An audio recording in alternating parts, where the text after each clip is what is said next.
Did you know that you can get stoned to death in Rainbow Six Siege? Whether you did or didn't, I'm going to go out on a limb that I now probably have your attention. I'm Minotaur, and I'm here to go over a list of every way to die in Siege. This video is a viewer suggestion. It may say day 5, but because of my upload schedule, that's actually 2.5 months. We're going to start with the most common of deaths just to get them out of the way. Firstly, you can be shot. I really hope this doesn't come as a surprise. You can also get meleeed, which also isn't very shocking. Nitro cells come just after those.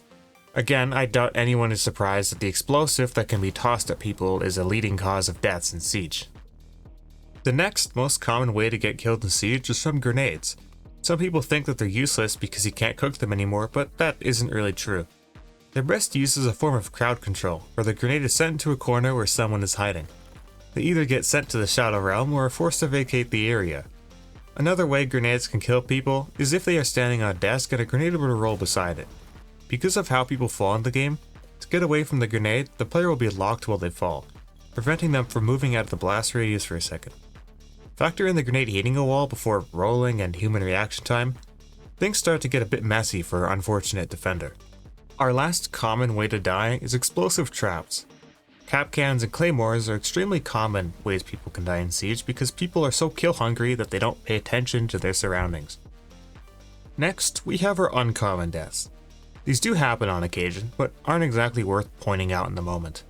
The first uncommon way to die is the good old-fashioned team kill. These can happen in a variety of ways, from teammates getting butthurt over nothing, that one's very common, to people messing up sight, to an actual accident. Not much to say for that one. The next one is impact grenades. With 60 damage each, they don't exactly one-shot you, but if you get hit by one when you're low health, that could be pretty bad.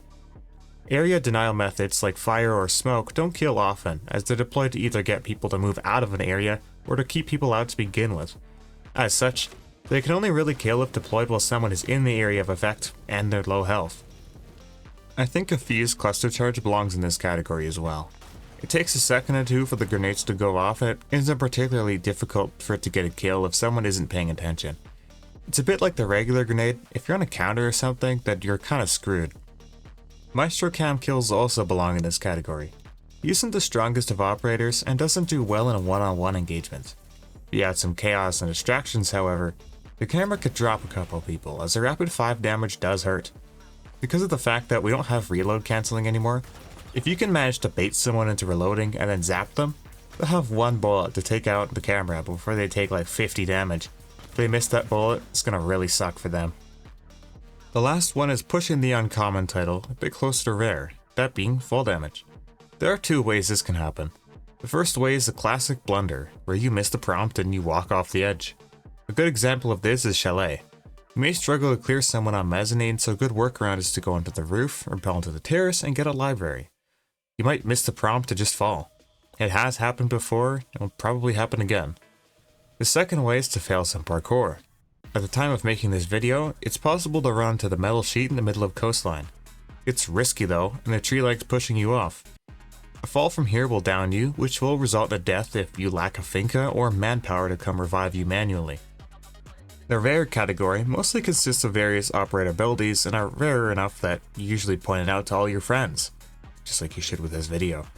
The first example of this is Amaru, who insta-kills anyone standing next to the window she enters. I've been both on the giving end and receiving end of this, but only once each. After the Frost rework, deaths to frost mats plummeted as people can just self-revive and aren't stuck in the mat until their last teammate dies. They are by no means safe, however. If you hit a second frost mat while you have the debuff, you just die. If you put 2 frost mats on a window, there's a chance that the second mat will finish what the other one started. An Oryx dash through a wall deals 5 damage, which everyone and their dog knows. We're still going to mention it as it's a unique way to die.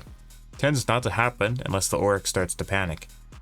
Bandit tricking is an important skill, but I think we've all seen that one guy commit a little too hard and get blown up by a thermite charge. It's always funny when it happens. It's theoretically possible with the other breaches, but it's much more rare as they don't do nearly as much damage. We all know and hate Clash. Whether you're in low rank and don't know how to counter her, or in high rank where it's essentially a reskinned 5v4, she's annoying. She doesn't get to zap you long enough to kill you most of the time. It's possible, but it's extremely rare. People are generally allergic to things that can kill them, and that includes arena gates. Attackers are used to dealing with them, but a defender might not realize it's been hacked by Brava when under stress, and simply die. Flores drones can kill people, of course, but it's difficult due to the lengthy timer it has. Due to that, kills are incredibly rare with it. We're now in the territory of deaths that are borderline unseen to most players. A player blowing up to an ash charge is rare enough to be maybe in the previous segment, but what about the initial impact of the rocket? Where can freeze the other one, I don't know. I just ash charged him. It does damage, and the clip I just showed you proves it can kill. Which drones also do about 5 damage, allowing you to remotely kill people. You could always send these in instead of going in, but I honestly doubt anyone's just gonna let you zap them to death.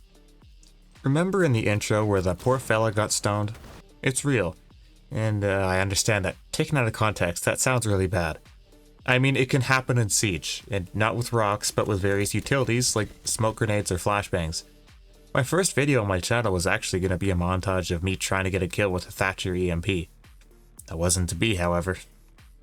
Valk cams deal damage, of course. With my discs, Prismas, Cade Claws, Elemines, Gridlocks, Thorns, 2 Blues Freezies, and many more, all do damage when thrown.